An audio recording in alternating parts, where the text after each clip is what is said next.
So, all this crap that we hear from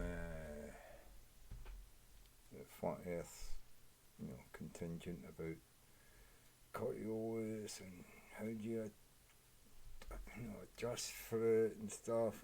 Like, here is the thing you fail to understand. You have a city north of the equator. The rotational speed, just let's take Chris Berry's idea that it's 300 miles an hour rotation.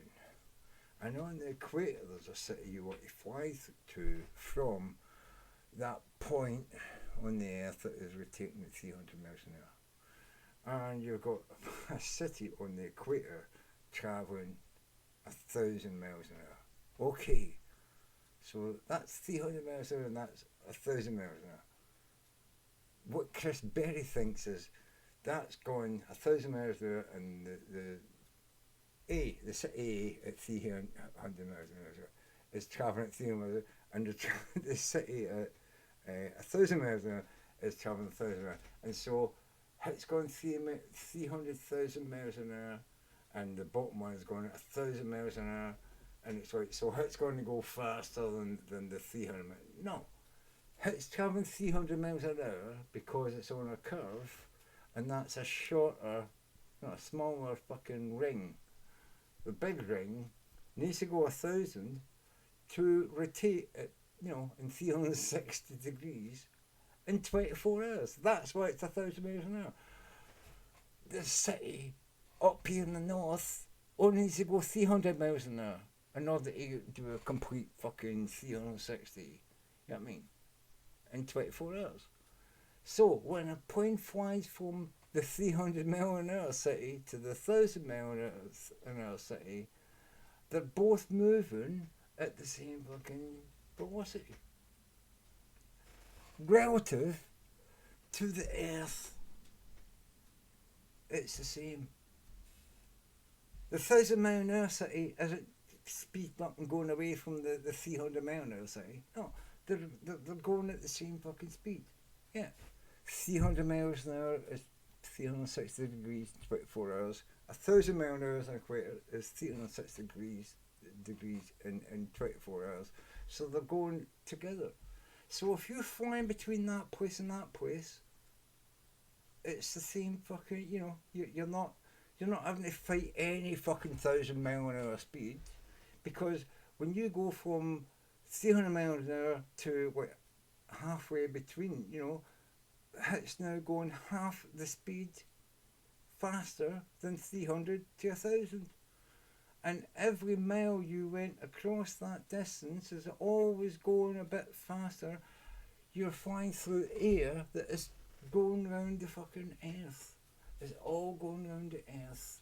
All the columns of air above, or below, the plane that's flying, they're all going as fast as they need to go to keep up with the Earth below them.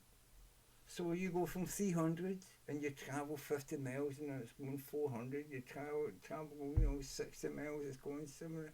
You know what I mean? It's like, you're not having to speed up. You're flying through air that's already moving. So you're flying through a column of air that is all moving at the same fucking speed relative to where you are on the curve of the Earth. So you're not going from 300 to 1,000, you're going from 300 to 301, 302, 303, 304, 305, 306, blah, blah, blah, blah, blah, up until you're travelling at 1,000. Because you're travelling through columns of air that are travelling at that speed.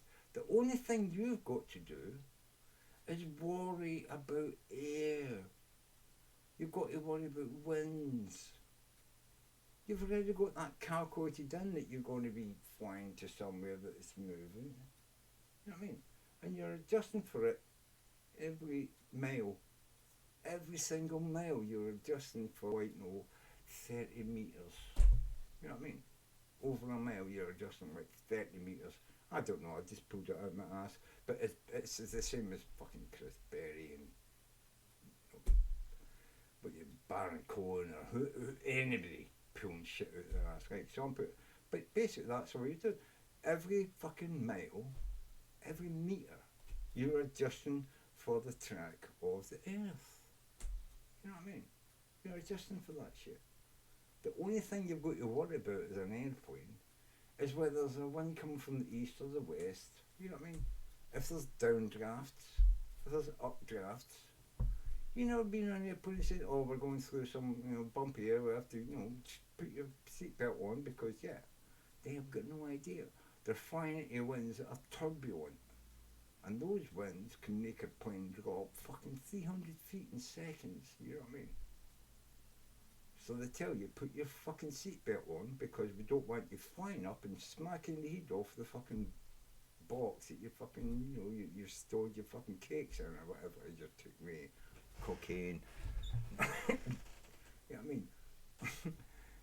Wizard skins, whatever you're smuggling, right? They don't want you smacking your head off of the fucking box above you where you've hidden your shit, right? So, they tell you to put your fucking seatbelt on because they're going to go through some fucking turbulence. This is what fucking planes are fighting against. They're fighting against weather. They're not fighting the fucking rotation of the earth. Are you fucking crazy? Are you mental?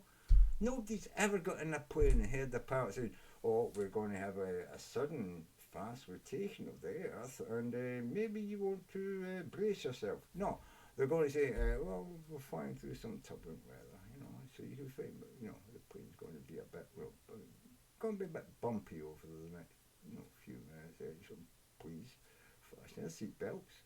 And the plane staff will tell you when it's okay to, unfasten the seatbelts and, we know what is fucking going on in the air. We've been doing this for 100 years. 100 fucking years we've been flying through the fucking air. And in at least the last fucking 50, we've definitely been fucking carrying passengers. Hundreds of people inside aircraft. They're not telling you about, "Oh, we were adjusting for the fucking, Aurea Borealis, and we're not adjusting for the, well, they're not adjusting for anything, right? What they will tell you is, "Oh, we're going through some turbulent air, so you might feel it's a bit bumpy, please fasten the seatbelt." Yeah, but do you know why they fucking tell you? Because weather fucking is a real fucking thing. So here's fucking weather. Am I still recording? Yeah, I'm still recording. So here's fucking weather, motherfuckers. Right.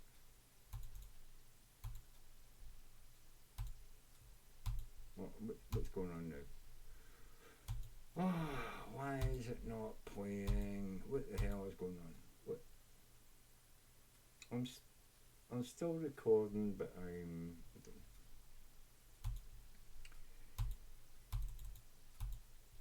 Why is okay? Hold on, might have to.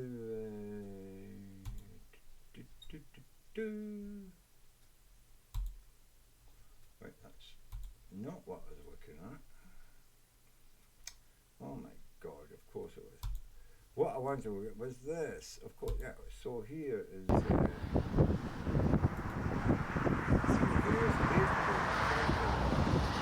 Dealing with weather, earth rotation. This is fucking weather. This is what airplanes need to do. They're not dealing with rotation because when a plane is in the air, it's flying through the same column of air that is rotating with the earth.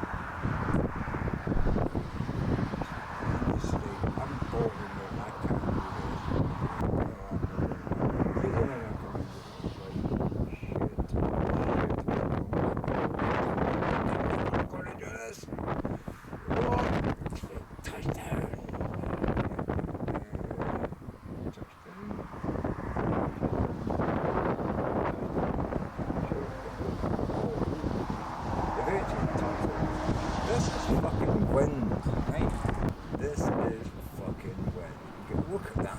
Oh my god. Is that a 77 or something? It's coming in as a big fucking jet, big giant. Look at the way it tips back and forward. It's like, shit. This is not the rotational thing for a fucking Coriolis. This is fucking wind. This is weather. This is what pilots fight against when they're fucking flying. This is tail. They don't give a fuck about Coriolis. Fuck this. I'm not going down. I'm fly by. Going round. Yeah, this is fucking reality, motherfuckers. You know what I mean? This is pilots, the best pilots in the world, flying these fucking planes. And they're like, shit, yeah, we're gonna fight this motherfucker. Shit, we're going to go. Look at that. This is what people don't understand. You're getting this shit up there as well. At 6,000 feet and 5,000 feet and 4,000 feet. I'm going. Sorry. These are all coming in. Weather.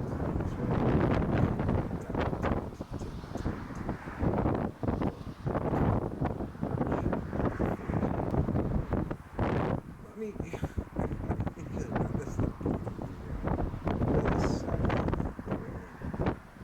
that's what the surface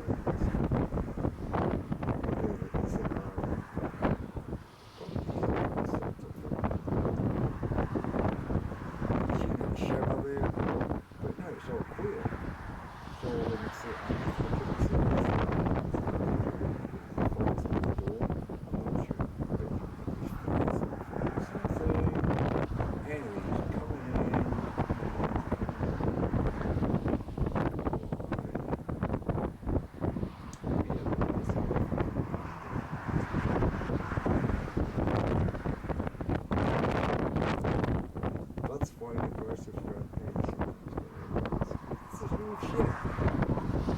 he's going, fuck this, man.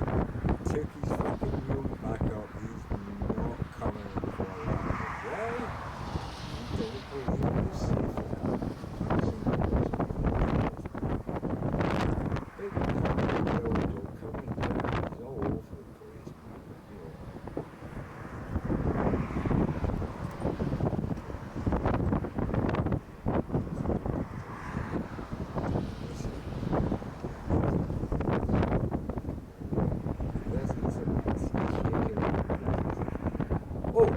Oh my god! Oh! I thought he was going to my ass on there. Obviously.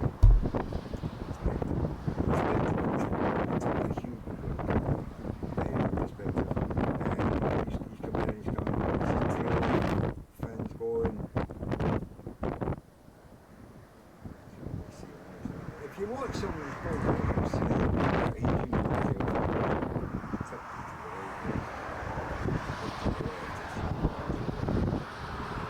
if you watch these people and the tail fins and the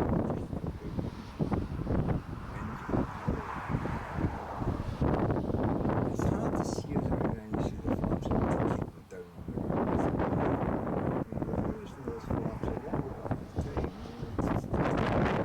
But we're below them so we don't see that. But they are using those flaps always at the time.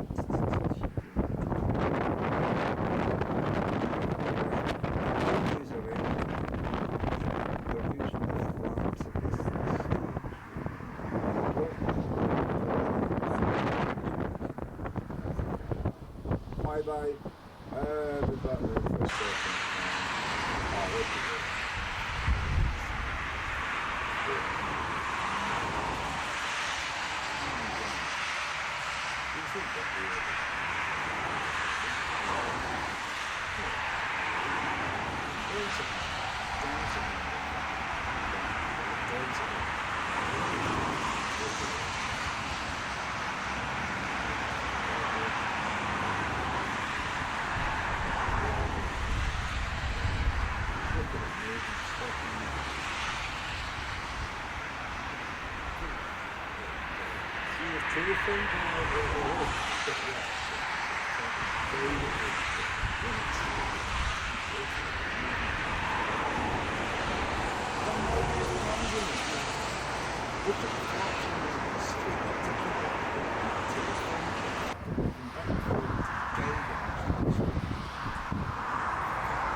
Look at that, it's in one fucking wheel there. Oh, okay, two wheels. And look at the back of the ball, it didn't show it, but you can see the back tail fucking pushing out down the scale.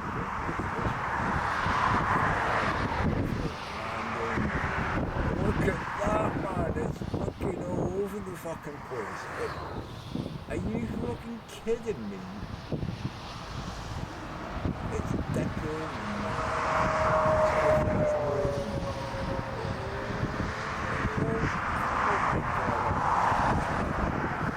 I guarantee when that fucking pilot landed, they all fucking around.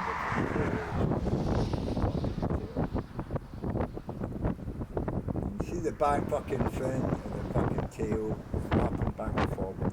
That's not flapping back and forward because the wind's blowing. That's because he's fucking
thrust and your tail, and then you. Fucking thing. It's not about rotation. It's about correlation. It's about fucking 13, 14 different fucking things you've got to think about all at one fucking time in seconds. That's why pilots are pilots and you're a fucking asshole. Chris Bailey.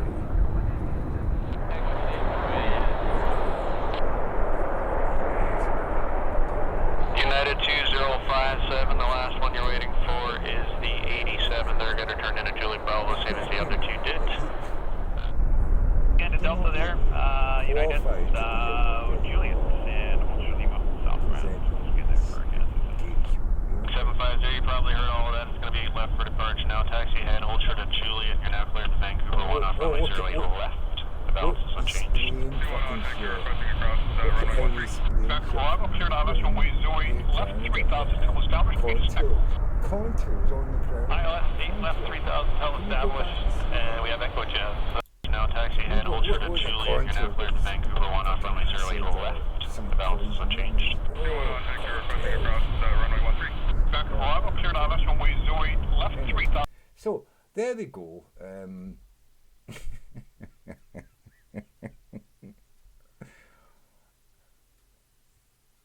Flat Earth doesn't understand anything.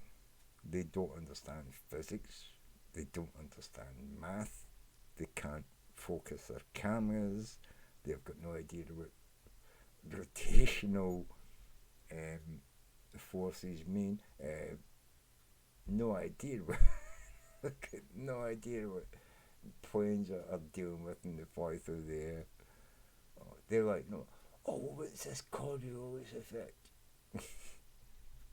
Well, apparently, it's not a big effect. It's not huge. In fact, I would think gravity would be more important with planes that are weigh thousands of pounds. Whereas Coriolis has got nothing to do with the weight of the aircraft, really. It's just some tiny little aspect of the way that the Earth physically moves, and they have to counteract that over miles, and they can do that in increments, tiny little increments. They don't have to go like Chris Bell said, oh, so you've got to go off 60 miles and come back. No. They adjust it like a saw's edge. Every saw, every point on the saw is like the same height. And yet they're tiny little increments, you know what I mean? And sometimes they don't even have to adjust for it because of winds and shear factors and stuff like that. Oh my god.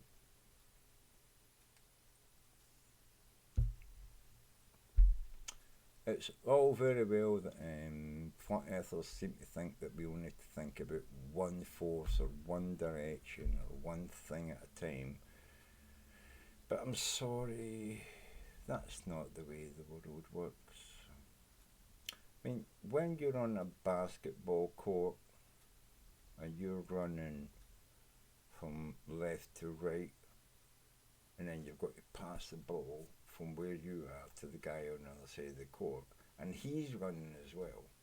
He's running, you're running, somebody's coming to like block you, and you just like and pass the ball all the way across the court, you know what I mean? And your mate picks it up, he starts dribbling, and then passes it back to you because the guy in front of you turned away, and then you go and you get a shot in. Now, how are we meant to think that, all these physicists, these crazy scientific people, they can't work out, they can't calculate these things, you know what I mean? Math. Show me some flat earth math.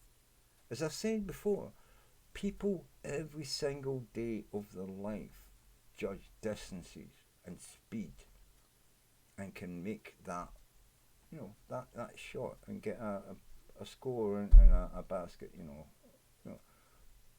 hockey fucking players, football players, American football players, rugby players.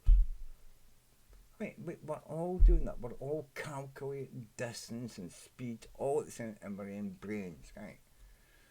And you think we haven't learned how to do it with fucking aircraft and cars and... So how do we even fucking know a car's going at 50 miles an hour if we're not able to work that shit out? How do we know a car's travelling at 50 miles an hour? How do we even build speedometers? How? How can we have a fucking, you know, a radar fucking gun tracking you and tell you what speed you've got? How does science know any of this stuff? Any of it? And yet, if flat earthers are right, we are there. Boy, maybe this. Well, what about that? Couldn't it be? Yeah, you know what? No, it couldn't be. You know, your what if? Yeah, it's wrong. It's just wrong. Your what if is wrong, and your could it be is ridiculous. This is basically the facts of science, the facts of the earth. You can go on and deny that it's true, but we built everything that we've got in our world today. Cars we've got, airplanes, helicopters. We built all that on the science that we know and can calculate and work out. There's not a single thing you can say, well, flat earth came up with this and, you know, we made this. Name one thing flat earth ever made that we use in our real life today. One single thing flat earthers have designed and sold to people other than these ridiculous flat earth mod, no, not even models, flat earth paperweights. Because I think that's probably the only thing that flat earth has ever given us. Let's have a look.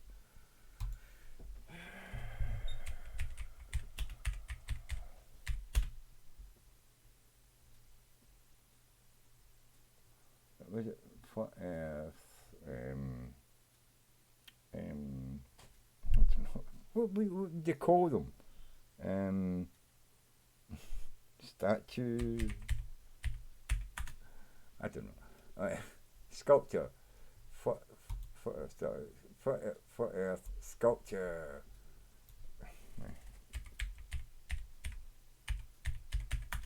Flat earth sculpture. Yeah, here we go.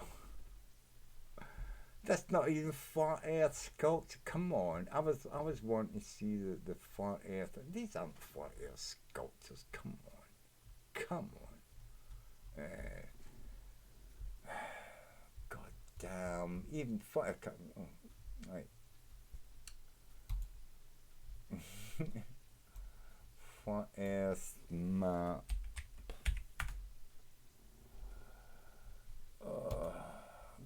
Yeah, okay. You know they've got this and then they've got it like it's flat and they've got a dome over it and they've got lights inside it and all that. From like you've seen them on the flat earth stuff that they do and it's like ridiculous. So maybe I have to go to flat earth convention.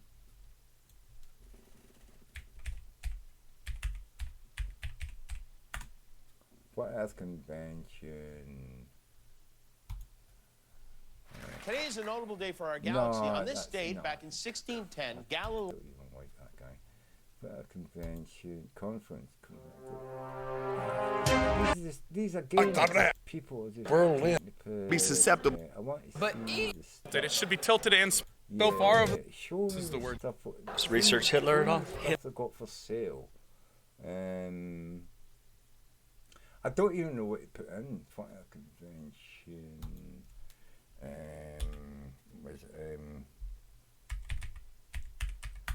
Flat Earth Convention stalls. No, not steak. Stalls. Stalls. You know the stalls with the sell shit. You know what I mean? So I don't know if you see what I meant at is with the dome over it and lights inside it. Yeah, look, your people, we've all seen this stuff, right? We've all seen this stuff. It's ridiculous. It's ridiculous. Stupid stuff. Oh my God! How many times do they have to be ridiculed before they understand it? You know what they're saying is just stupid. Wikipedia cannot claim this is not. Wikipedia. Why Wikipedia cannot claim the Earth? You know, you can't say a thing is completely wrong when there's nothing to debunk. When you guys give us a flat Earth model, when you guys actually make a claim, you're willing to say, this is what I'm saying, and you know, I'll stand by it. But the thing is, flat earthers, come on. None of you will stand up. None of you will stand up and say, this is what I'm claiming, and I will stand by it, and if you defeat it, if you prove me wrong, I will become a globe believer. None of you do that. You always move the goalposts. You always have, you know, so many caveats in every sentence you say, and then as soon as we try to get you nailed down to exactly what you mean, you change the subject, and then you start arguing about, well, what the words mean. You know what I mean? This is the lowest form of argument you could ever have. What do words mean? What does one mean? It's like when you say 2 and 2 is 4, people, well, what does 2 mean? What does 1 mean? What does any number? It could mean anything. Who knows who people thought what 1 and 2 and 3 meant, you know, 1,000. And it's like, so you in order not to talk about what 2 and 2 equals 4 means, you go into realize, well, it could mean anything. Anything can mean anything. I mean, this is the arguments we get from flat Earth. Every goddamn time we argue with them. And we start to get them very close to, you know, nailing them down to argue about a specific thing they claim. And as soon as you say, well, so you're claiming that? No, I never claimed that. They never claimed anything. Oh, do you think there's... I never said there was a flat earther. Flat earthers claiming they never said they were a flat earther. I mean, this is the level of discourse we have with these people.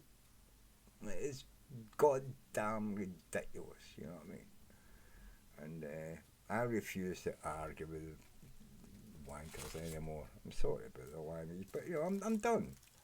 This is why I ridicule them and call them fakers and, you know, bullshitters and that, because they are. They won't stand by anything they ever said. When you say, well, you said this, oh, well, that was a long time, you know, you took it out of context, blah, blah, blah. Now I'm saying, what about atoms? What about all these atoms in the universe?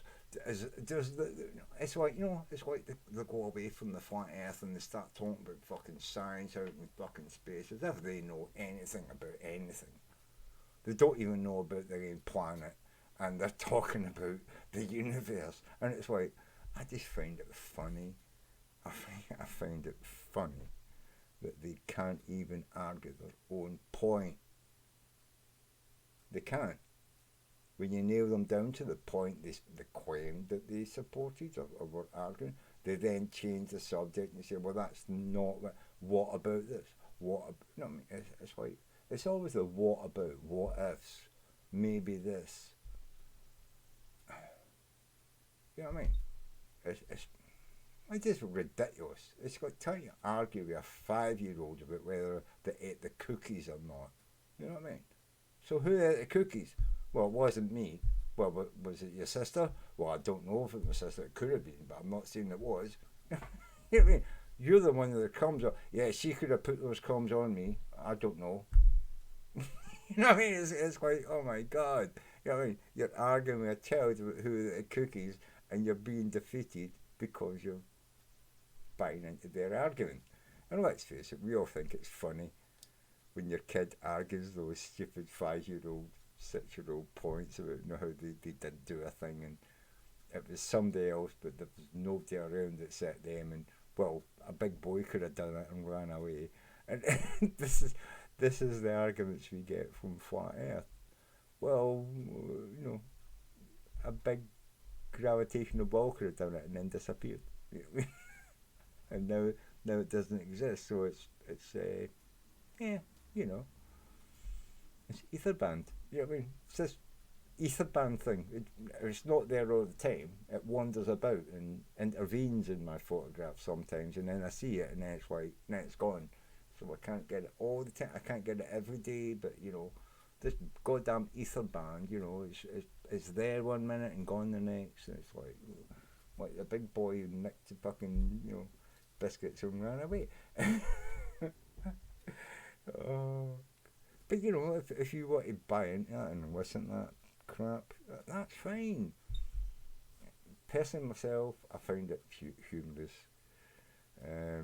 I do shout and bawl sometimes because I get so angry when I catch them out lying through their teeth and can't get them to admit it. They just change the subject, they start, going off in tangents, and then they change it. Well, I wasn't really wanting to talk about the ether band. I was wanting to talk about Coriolis. Oh well, I wasn't wanting to talk about Coriolis. I was wanting to talk about the spinning earth. Well, I wasn't wanting to talk about the spinning earth. I was wanting to talk about some other fucking bullshit. It's like blah, blah, blah, blah, blah, blah, blah, blah, blah, blah, blah, blah. And it's like, yeah, okay, we see what you're doing. And it's like, you can't nail them down. You're never going to nail them down, But I've got to say, it is, to me anyway, it is fun, to be involved with all this stuff.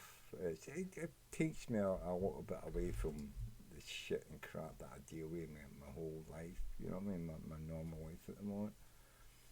Like many people, I've got elderly members in my family that I'm looking after, and I don't want to bring you down, but that's something I have to go away occasionally. So I say, I'm going to wash the dish, but I've got to go and look after my parents, right?